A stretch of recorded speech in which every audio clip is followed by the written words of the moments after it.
All right, I went 4-0 with a push on my 5 personal bets on BrockPage.com on Wednesday. $1,000 bettors made over $3,600 during that stretch alone. But before we get into that, just want to take a quick time out and welcome you to the video. My name is Brock Page, and I do sports picks for free right here on YouTube. I also sell my personal bets on BrockPage.com. So if you want to see which one of these free YouTube picks on my channel that I'm actually betting on personally, there's only one way to do that, and that's to sign up for a membership on my webpage at BrockPage.com.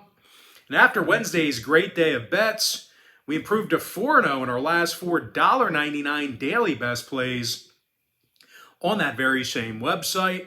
And the link for today's $1.99 daily best play is in the description section below. Now, the Daily Best Play is the cheapest package that I offer on that website. It costs only $1.99. You get access to those daily bets every single day, all the way through the end of March, for just the one-time fee of $1.99. Now, once again, guys, $1,000 bettors are up over $3,600 during my current 4-0 streak in that package.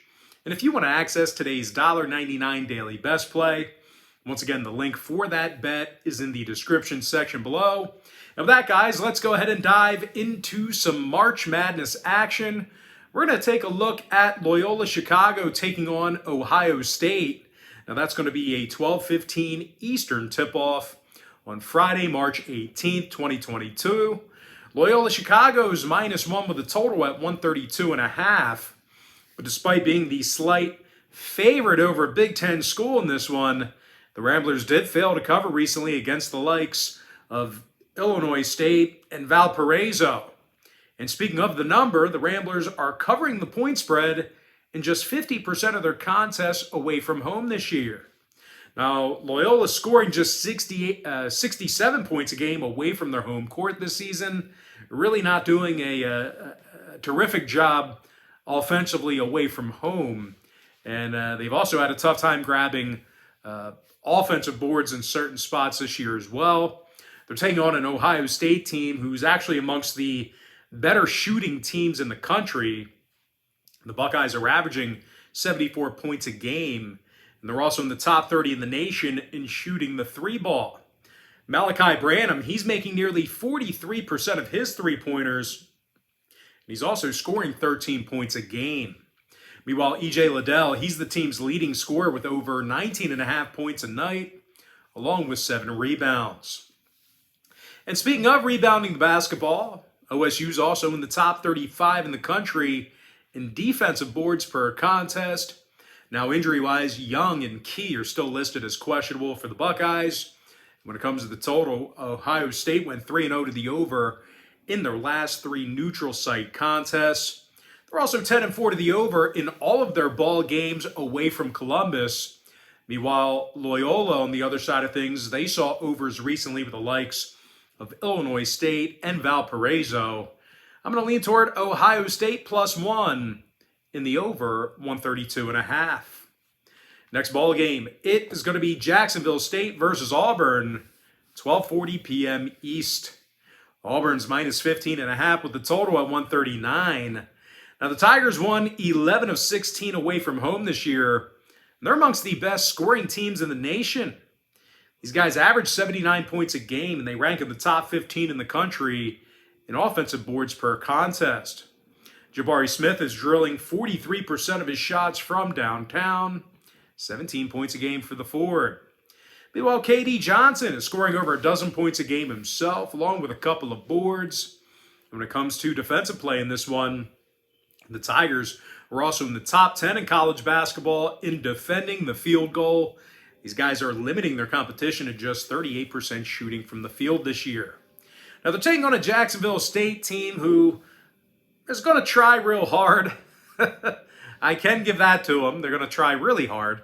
But they did lose recently to the likes of Jacksonville University, Central Arkansas, and some school or high school called Stetson. I don't know. No, of course. I know who Stetson is, but yeah, outright losses to those teams. And even though Jacksonville State, they can be electric at times shooting the long ball, All Auburn has to do is foul them when they get hot because the Gamecocks are shooting only 62% from the stripe on the road. Now, total-wise, 3 out of the Gamecocks' last 5 outings got over the line. Meanwhile, Auburn went 4-3 to the over in their last 7. I'm going to lean toward Auburn minus 15.5. In the over, 139. Although I do like Jacksonville State's social media. They actually have really good social media. Great Instagram page. Their hashtag is Stay Cocky. I like that. It's pretty good stuff. But anyway, moving on, we're going to take a look at. No, we're going to skip. We're going to skip that one here. Unfortunately, we gotta skip that one. But anyway, next contest, it is going to be Yale versus Purdue, and that's going to be a 2:00 Eastern tip-off. Now, Purdue's minus 16 with the total at 143. Now, Purdue's been, hanging a bunch of points on the toughest team in the country this year, toughest teams in the country this year. And when it comes to neutral site contests, they've won 6 out of their last 7 ball games. Now, Purdue's averaging 80 points a game, and they're arguably the best shooting team in the tourney. The Boilermakers are in the top 5 in the nation in shooting the 3-ball, and they're making nearly 50% of their field goals. Jaden Ivey scoring 17 points a game along with 4 boards and 3 assists. Meanwhile, Zach Edey's dropping over 14.5 points a game himself along with 7 rebounds. Give me 1 sec here, guys. I just want to double check something real quick. I apologize about the delay. I know some of you guys probably listen to this in your car and you're like, what the hell's going on? Give me 1 sec. I just got to look at something.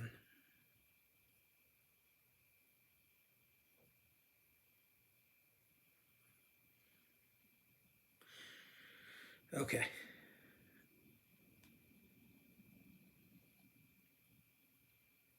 All right. Sorry about that. Back to some action. Just got a couple texts. Friend of ours. I was talking about him months ago. Kind of like the Moocher guy. He got a new tattoo on his arm with his name on it. And it's a nickname that my buddy gave to him, just like kind of trolling him. And he actually got it tattooed on his arm. So sorry about that. I got a little bit distracted there. But anyway, let's start over. Yale takes on Purdue, 2:00 East. Purdue's minus 16, totals 143. Like I said, guys, they've been hanging up a bunch of points on some of the Big Ten's toughest, teams. Now, when it comes to neutral site contests, once again, they've won 6 out of their last 7 ball games. And obviously, they're averaging 80 points a game. And they're arguably the best shooting team in the tourney. Now, the Boilermakers are currently in the top 5 in the nation in shooting the 3-ball. And they're making nearly 50% of their field goals. Now, Jaden Ivey scoring 17 points a game along with 4 boards and 3 assists. Meanwhile, Zach Edey's dropping over 14.5 points a game himself along with 7 rebounds. Now, they're taking on a Yale squad who failed to cover recently against the likes of Cornell and Harvard. Now, the Bulldogs are averaging only 67 points a game away from home. And they've been little threat shooting the 3-ball. Yale's making just 30% of their shots from 3-land when they travel. When it comes to the total in this one, Purdue went 4-3 to the over in their last 7 neutral site contests. I'm going to lean toward Purdue minus 16 in the over 143. Next matchup, it is going to be Delaware versus Villanova, 2:45 East. Villanova's minus 15.5, totals 133 and a hook. Now the Wildcats are on a 5-game winning streak. And they lost only 3 games since December 17th of last year. Nova's also 4-1 in their last 5 neutral site contests, and they're winning 70% of their games away from the main line. Colin Gillespie, he's scoring over 15.5 points per contest, along with 4 rebounds and 3 assists. Now the senior's also drilling 42% of his 3-pointers. Meanwhile, Justin Moore scoring 15 points a game himself, along with 5 boards and a couple assists. Now, when it comes to shooting from the stripe, the Wildcats actually lead the entire nation in offensive free throw percentage. But it's not just offense in Delco. The Cats are limiting their competition to just 63 points a game defensively, and also just 40% shooting from the field. Now they're taking on a Delaware team who allows 70 points a game, and they failed to cover recently against the likes of Charleston, William & Mary, and Hofstra. And out of these teams' last 8 head-to-head meetings, the Blue Hens lost all of them, and they also allowed 81 points a game in the process. Now, total-wise, Delaware's 13-6 to the over in all of their contests away from Wilmington. Meanwhile, Nova went 60% to the over in their last 10 themselves. I'm going to lean toward Villanova minus 15.5, and the over 133 and a hook. Believe it or not, these two schools are not very far away from each other. It's funny that they have to pick up and go and travel and play each other far away because these guys not too far away from each other. Actually, Villanova's in Delaware County in southeast PA. But anyway, moving on. Let's take a look at Miami taking on USC, 3:10 p.m. East. USC's minus 1.5 with the total at 139 and a hook. Now, the Trojans are one of the tougher defensive teams in the tournament. As a matter of fact, these guys have held their competition to just 38% shooting from the field this year. The Trojans have also gotten the W in 4 out of their last 5 neutral site contests. And when it comes to offensive production, Isaiah Mobley scoring 14 points a game along with 8 rebounds and 3 assists. Meanwhile, Drew Peterson's drilling nearly 42% of his 3 balls. He's also scoring over a dozen points a game. Now, when it comes to rebounding the basketball, the Trojans are in the top 25 in the nation in offensive boards per game. They're taking on a Miami team who does not rebound the basketball well themselves. Matter of fact, the Hurricanes are amongst the worst in the ACC in offensive rebounding per contest. Now, when it comes to defensive play in this one, well, Miami's letting their opponents make nearly 48% of their field goals against them when they travel. Now, total-wise, Miami's 6-0 to the over on a neutral court. They also went 70% to the over in their last 10 at any location. Meanwhile, USC saw 6 out of their last 10 get over the line themselves. I'm going to lean toward USC minus 1.5 and the over 139 and a hook. All right, next ball game. For some reason, not on our big screen, but it is going to be Notre Dame versus Alabama, 4:15 Eastern start time. Bama's minus 4 with the total at 152. But despite being favored by a couple of buckets here, Crimson Tide comes into the tourney losers of their last 3 straight. When it comes to covering the number, the Tide's been costing people a lot of money here recently. They're just 3-7 against the spread in their last 10 ball games. And they covered in only 37% of their contests away from Tuscaloosa this year. Now, the Tide's biggest problem is their defensive play, or lack thereof, depending on how you want to look at it. These guys are allowing nearly 77 points a game. They're also having a pretty tough time grabbing defensive boards. They're taking on a Notre Dame team who loves to shoot the basketball, and they can really make you pay from 3 land. The Irish are actually in the top 20 in the nation in shooting the 3 ball, and they're led by Nate Laszewski, who's making nearly 47% of his 3-pointers. Now, scoring-wise, Dane Goodwin is averaging over 13.5 points a night, and he's also drilling 45% of his shots from beyond the arc. When it comes to shooting the basketball from the field, the Irish are making nearly 48% of their field goals away from South Bend. Now, total-wise, Notre Dame's 4-2 to the over at a neutral site, 12-6 to the over in all of their contests away from home. Meanwhile, Bama's gone 5-1 to the over on a neutral site court themselves, 81% to the over in all of their contests away from home. I'm going to go ahead and lean toward Notre Dame plus 4 in the over 152. Next ball game should be a good one. I'm looking forward to this matchup here. It is going to be Virginia Tech versus Texas. And that's going to be a 4:30 Eastern start time. The Texas Longhorns are minus 1 with a total at 123.5. And although the Longhorns have been dominant defensively this year, most of that damage is done on their home court. Now, the Longhorns come into the tourney losers of their last 3 straight, and they covered the point spread only once since February 7th. Now, I know this is a razor thin number here, but still, you got to take into consideration, the fact that they've covered the line just once since February 7th. like I said, might not be applicable in this spot, but you certainly got to at least acknowledge it. Now, when it comes to playing away from home, the Longhorns got the W in 5 out of 13 contests away from Austin. When it comes to the scoring, Texas averages only 68 points a game, and they've been little threat shooting from three-land. Now, they're taking on a Hokie team who's amongst the best defensive teams in the country, and they're allowing only 62 points a game. Now, offensively, Darius Maddox is drilling 52% of his three-pointers. Meanwhile, Kaveh Aluma is scoring over 15.5 points a game himself, along with 6.5 rebounds. And when it comes to shooting the three ball, well, there's not many in the land who do it better than the Hokies. These guys are actually in the top 3 in the nation in offensive three-point percentage.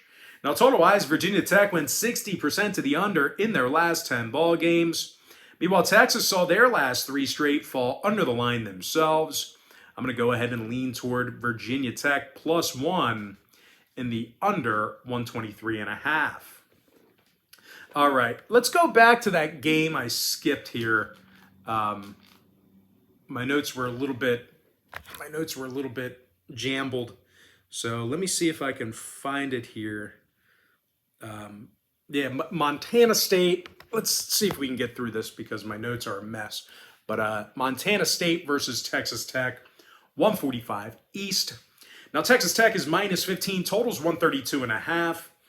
But as good as the Red Raiders are on the defensive end of the court, I actually think that they may potentially have, I hate to say it, but inferior scorers in this ball game. I just think Montana State is actually slightly better shooting the basketball. They're currently on a 6-game winning streak right now, and they're 14-6 against the spread in all of their contests away from home this year. And as a matter of fact, Montana State, they're averaging 79 points a game when they travel. So these guys scoring a whole bunch of points away from home this year, scoring 79 points a game, not even on their home court. That's when they travel. And they're making nearly 41% of their three-pointers away from home as well. Now, they're taking on a Texas Tech team who's actually been pretty bad at covering the number over the past few weeks. The Red Raiders went just 1-5 against the spread in their last 6, with outright losses to Kansas, Oklahoma State, and TCU during that span. Now, Texas Tech has lacked significant touch when it comes to shooting the basketball. They're making only 69% of their shots from the line, and they're also shooting just 31% from beyond the arc.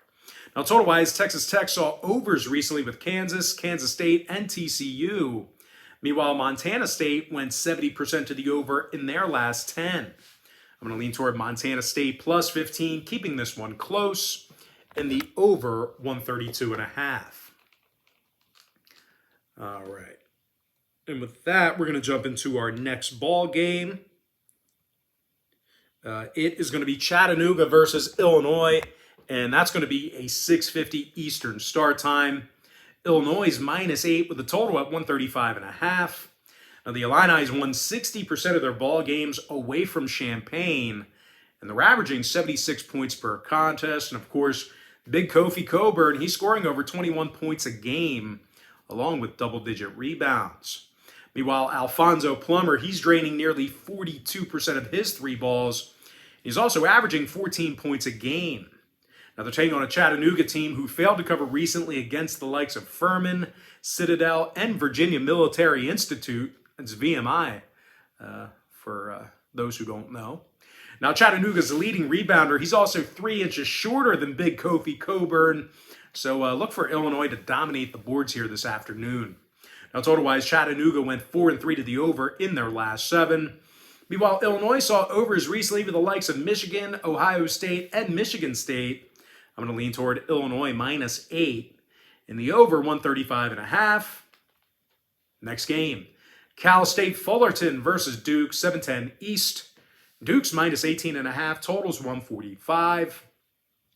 Now, Duke's amongst the best scoring teams in Division I. They're in the top 10 in shooting from the field, and they're averaging nearly 81 points a game. Paolo Banchero scoring 17 points a game, along with nearly 8 rebounds. Meanwhile, Wendell Moore Jr. is drilling over 40% of his three balls and also scores 13.5 points a night. When it comes to defensive play in this one, Duke's allowing only 67 points a game, and they're limiting their competition to just 31% shooting from downtown. Now, they're taking on a Cal Fullerton team who makes only 31% of their three balls themselves when traveling. Matter of fact, the Titans average only 67 points a game away from home. They failed to cover in 4 out of their last 6 outings. Now, total-wise, 3 out of Cal Fullerton's last 4 neutral site contests fell under the line. 12-6 to the under in all of their contests away from home. Meanwhile, Duke saw unders recently with the likes of Virginia, Wake Forest, and Boston College. I'm going to lean toward Duke minus 18.5 in the under 145. Next matchup, not on our big screen, but should be a good one. I'm talking about Iowa State versus LSU, 7:20 p.m. East. LSU's -4, totals 128.5. Now, LSU plays some of the toughest defense in all of college basketball. They're allowing only 63 points a game, and they're limiting their competition to just 27% shooting from three-land. And when it comes to defensive field goal percentage, the Tigers are also in the top 10 in the nation in guarding shots from the field. Now, scoring-wise, on the other end of the court, Tari Eason is scoring over 16.5 points a game, along with 6 boards and 52% shooting from the field. Meanwhile, Darius Days is scoring 13 points a game himself, along with 7 rebounds. Now, they're taking on an Iowa State team who lost their last 3 straight, and they certainly do not score an awful lot of points. The Cyclones are averaging only 64 points a game away from home this year, and they're amongst the worst in the Big 12 in offensive rebounding. Now, total-wise, Iowa State saw unders recently with Texas Tech, Oklahoma State, and West Virginia. Meanwhile, LSU saw 3 out of their last 5 neutral site games fall under the line themselves. I'm going to lean toward LSU -4 in the under 128.5. All right, next ball game, Wright State versus Arizona, 7:27 East. Arizona's -21, totals 156.5. Arizona's arguably the best offensive team in the nation. They're in the top 3 in scoring, top 3 in shooting from the field. And in their contests away from home this year, the Cats are covering in 71% of those contests. Benny Mathurin is averaging 17 points a game, along with 5 rebounds and a couple assists. Meanwhile, Azzi Tabelis is scoring 14.5 points per contest himself, along with 6 rebounds and 2 assists as well. And speaking of rebounds, the Wildcats are currently in the top 10 in the country in offensive boards per game. They're taking on a Wright State team who failed to cover recently against the likes of Robert Morris, Detroit Mercy, and UW-Milwaukee. Now, the Raiders should end up, I hate to say it because we literally cashed on them last night. A big win with Wright State, but hey, man, this is gambling. Hate to say it, but the Raiders should end up getting torched on the defensive end of the court. They're allowing over 75 points a game away from home, and they do a lackluster job guarding the field goal. Hard to believe that I backed these guys last night, but I think going up against Bryant, they had a pretty good chance at covering that 3. But anyway, total-wise, the Raiders went 5-1 to the over at a neutral site this year, 70% to the over in all of their games away from home. Meanwhile, Arizona saw 4 out of their last 5 neutral site games get over the number themselves, 11-6 to the over in all of their games away from campus. I'm going to lean toward Arizona -21 in the over 156.5.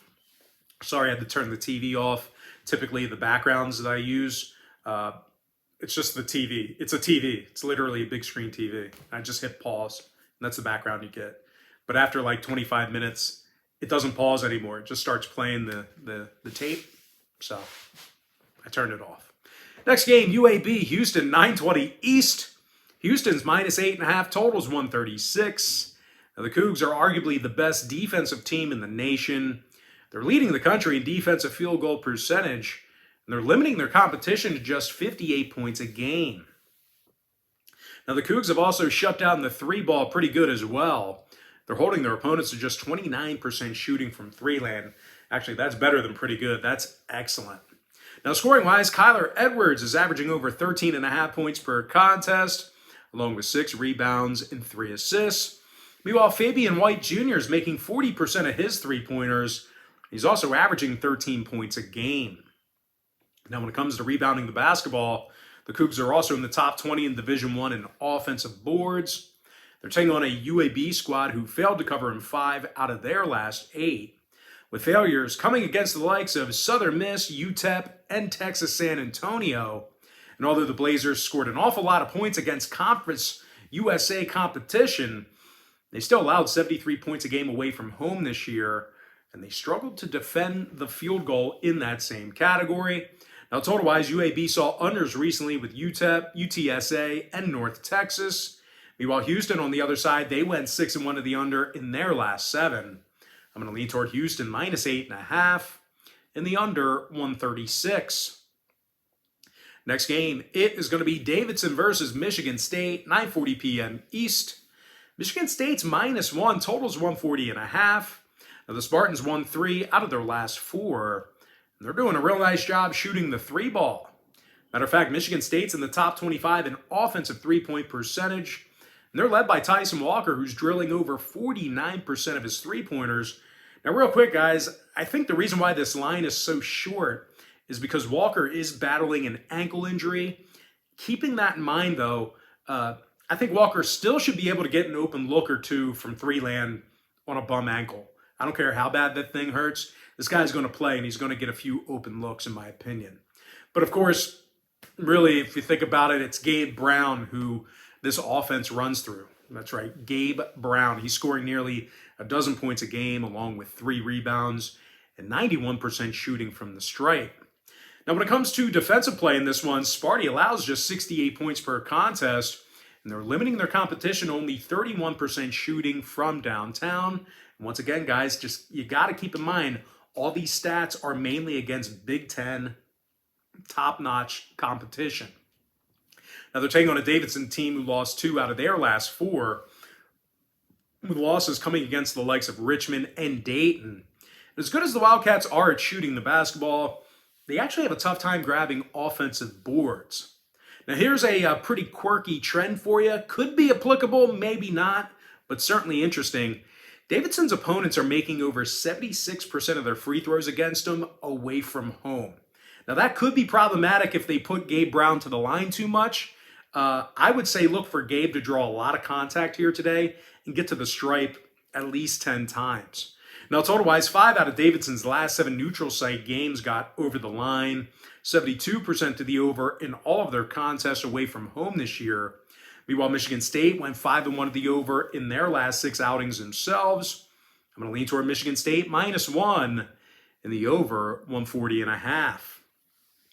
Next game, the mighty Colgate Raiders taking on, is it the Raiders? I think it's the Raiders. Anyway, Colgate taking on Wisconsin, 9:50 East. Wisconsin's -8, totals 139.5. And yeah, it is it's the Raiders. I don't know why I forgot about that. Well, it's because it's Colgate. But anyway, as hot as the Colgate Raiders have been, just keep in mind that Wisconsin's 12-3 straight up away from home this year. And they successfully covered the point spread in 67% of those contests. These guys will play ball anywhere. They're comfortable playing at home or away. Of course, from here on out, they're going to be away. But anyway, Johnny Davis, he averages over 19.5 points a game, along with 8 boards and a couple assists. Meanwhile, Brad Davison scoring 14 points a game himself, along with 4 boards and 2 assists as well. They're taking on a Colgate team who failed to cover against the likes of Holy Cross, American University, and Lafayette. Now, the Raiders have also got themselves a losing record away from home this year, and they're allowing 74 points a game in those contests. And of course, that's mostly against Patriot League competition.